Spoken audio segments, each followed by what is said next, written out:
Juan Ismael, poeta, pintor, autor de fotomontaje, dibujante, es una de las figuras más destacadas de la cultura en Canarias del siglo XX. Nacido en Fuerteventura en el año 1907 y muerto en Las Palmas en 1981, su vida está recorrida por distintas etapas, comenzando por una infancia y juventud que transcurren en Santa Cruz de Tenerife, en donde va a empezar sus estudios artísticos en la Escuela de Artes y Oficios, ¿no? Poco después, a raíz de la muerte de su padre, se traslada a Las Palmas, donde va a entrar en contacto con la Escuela Luján Pérez, y es allí donde va a aprender digamos, la escuela indigenista de pintura, que va a ser un poco la que va a aplicar en la primera etapa de su pintura, hasta más o menos 1931, en que se traslada a Madrid, no sin antes fundar en el año 1930 la revista Cartones, junto con otros artistas y poetas de vanguardia. Tenemos a Juan Ismael en Madrid en 1931, y en el año 34 conoce, digamos, a determinados autores surrealistas, a Maruja Mayo, a Remedios Varo, que lo introducen en ese mundo de la pintura surrealista, y a partir de ese momento comienza la segunda etapa de su pintura, quizá la más conocida, con cuadros como por ejemplo El Peine, Los Habitantes del Jardín y otros muchos que son cuadros fundamentales de la pintura canaria del siglo XX. En el año 1936 estalla la Guerra Civil. Juan Ismael en ese momento está en el norte de la península,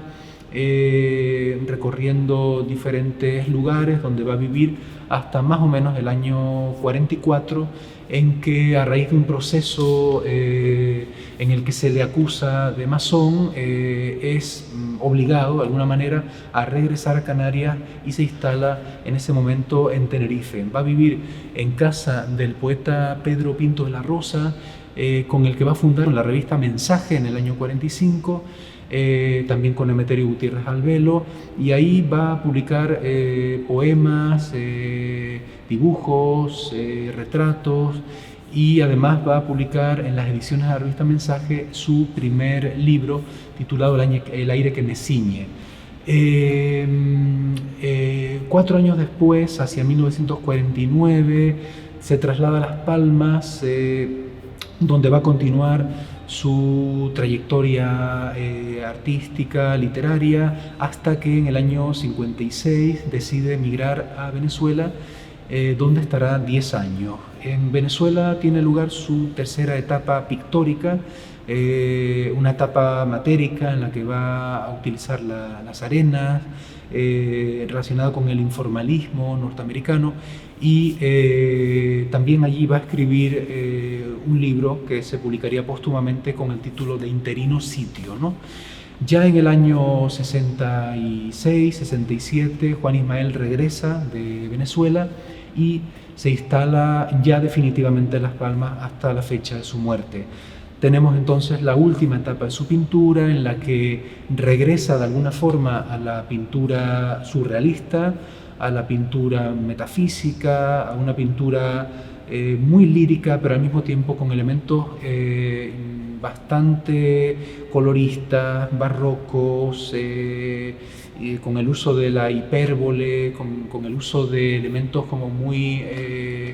digamos, misteriosos, ¿no? Y finalmente en el año 1977 publica lo que será su segundo libro, en realidad una plaquette, en la colección Mafasca perdón, para bibliófilos,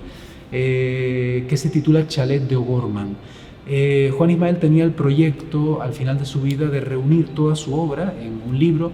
que se titularía Dado de lado, que finalmente no podría publicarse en vida, sino que fue recopilado por Eugenio Padorno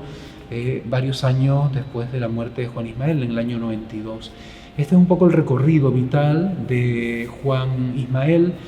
Podemos concluir diciendo que se trata de una figura al mismo tiempo misteriosa, enigmática, un personaje tímido, un personaje extraño que parecía estar huyendo siempre, una vida errante, pero al mismo tiempo con momentos muy sedentarios, y una personalidad que realmente nunca acabaremos de conocer, porque él mismo se preocupó de crear toda una leyenda y todo un misterio en torno a su propia vida.